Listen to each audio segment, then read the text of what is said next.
నా సైడ్ కొన్ని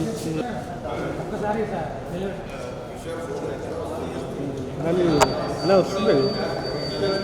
okay okay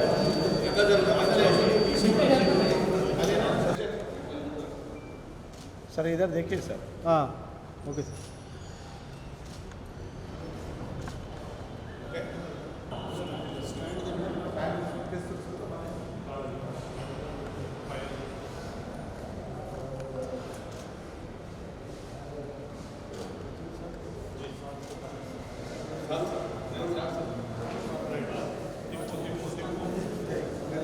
భారతదేశానికే మొదటి విద్యాశాఖ మంత్రిగా ఉన్నటువంటి మౌలానా అబుల్ కలాం ఆజాద్ గారి జయంతి సందర్భంగా ఈరోజు బీఆర్ఎస్ పార్టీ తరఫున, బీఆర్ఎస్ భవన్ తరఫున, తెలంగాణ భవన్ తరఫున ఈరోజు వారి పుట్టినరోజు సెలబ్రేషన్ జరుపుకుంటున్నాము. కాబట్టి భారతదేశ సంస్కృతిని చాటే విధంగా అప్పటి పరిస్థితుల బట్టి ఒక విద్యాశాఖ మంత్రిగా ప్రమాణ స్వీకారం చేసినటువంటి పెద్దల్ని ఈరోజు మనం నివాళులర్పించుకోవడము, వారిని జ్ఞాపకం చేయడము ఎన్నటికి కూడా ఈ తెలంగాణలో బీఆర్ఎస్ పార్టీ మరవదు.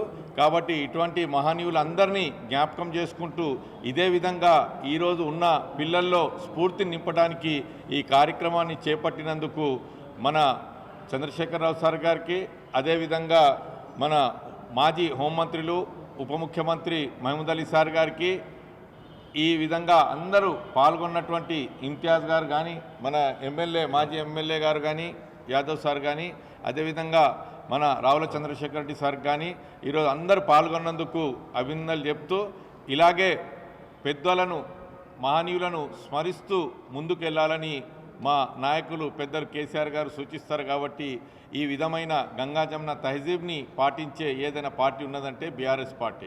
జై తెలంగాణ. मौलाना अबुल कलाम आज़ाद साहब का जन्मदिन तेलंगाना भवन में मनाया जा रहा है।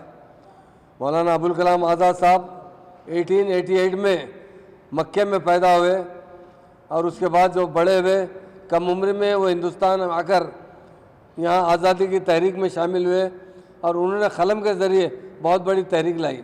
उन्होंने हलाल पेपर निकाला, उर्दू पेपर, जिसकी वजह से सारे हिंदुस्तानियों में अवेयरनेस पैदा किया गया। उसके बाद आज़ादी की तहरीक में उन्होंने गांधी जी का साथ दिया, नेहरू साहब का साथ दिया और बहुत तहरीक के अंदर बढ़ चढ़ कर हिस्सा लिया। जब हिंदुस्तान बड़ी मुश्किलों के बाद, बड़ी जद्दोजहद के बाद आज़ाद हुआ तो वो वज़ीर तालीम बने और उनका एक ही मकसद था कि सारे हिंदुस्तान में तालीम आम होना चाहिए। आज देखा गया है, अगर मौलाना अबुल कलाम आज़ाद साहब कांग्रेस के एक महान लीडर थे और वज़ीर तालीम हिंदुस्तान आज़ाद होने के बाद पहले वज़ीर तालीम वही रहे, मगर वज़ीर तालीम का एक ही मकसद था कि हमारे हिंदुस्तानियों को तालीम में आगे बढ़ाना चाहिए। मगर हिंदुस्तान आज़ाद होने के तकरीबन 65 साल के बाद हमारे महान लीडर के चंद्रशेखर राव साहब ने तालीम को आम किया। कांग्रेस के वो लीडर थे मगर कांग्रेसियों ने इस पर अमल नहीं किया। अमल करने वाले कोई लीडर है वो केसीआर साहब है। उन्होंने ख़ास तौर से उनके पीरियड में रेजिडेंशियल स्कूल कायम किए, जिसमें ख़ास तौर से माइनॉरिटीज़ को 204 रेजिडेंशियल स्कूल बनाए गए। SC ST BC और जो भी गरीब आदमी हो, चाहे ब्राह्मण हो, चाहे आले तबके से हो, उनके लिए भी रेजिडेंशियल स्कूल 1000 से ज़्यादा उन्होंने तेलंगाना में रेजिडेंशियल स्कूल कायम किया और अच्छी से अच्छी तालीम दी। आज हम उनका जन्मदिन पर ख़ासतौर से हमारे ऑफिस के सेक्रेटरी राहुल चंद्रशेखर साहब, हमारे मुजीब भाई साहब जो माइनॉरिटी प्रेसिडेंट है, हमारे आबिद रसूल खान साहब, हमारे इम्तियाज़ भाई साहब और आज़म साहब, बहुत से कायदीन आज उनके जन्मदिन पर उन्हें फूलमाला डालने के लिए आए। यकीनन उनका जो मकसद था हिंदुस्तानी अवाम को ज़्यादा से ज़्यादा तालीम देना, उसके लिए केसीआर साहब ने बढ़ चढ़ कर हिस्सा लिया।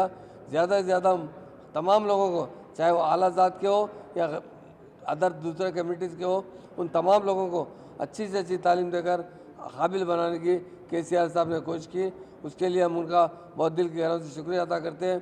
और मौलाना साहब की जन्मदिन आज जो तेलंगाना भवन में मनाया जा रहा है, यकीनन एक पैगाम पहुंचाया जा रहा है, क्योंकि वज़ीर तालीम थे और उनके जन्मदिन पर जो तालीम के बारे में हर एक को अवेयरनेस पैदा किया जाता है।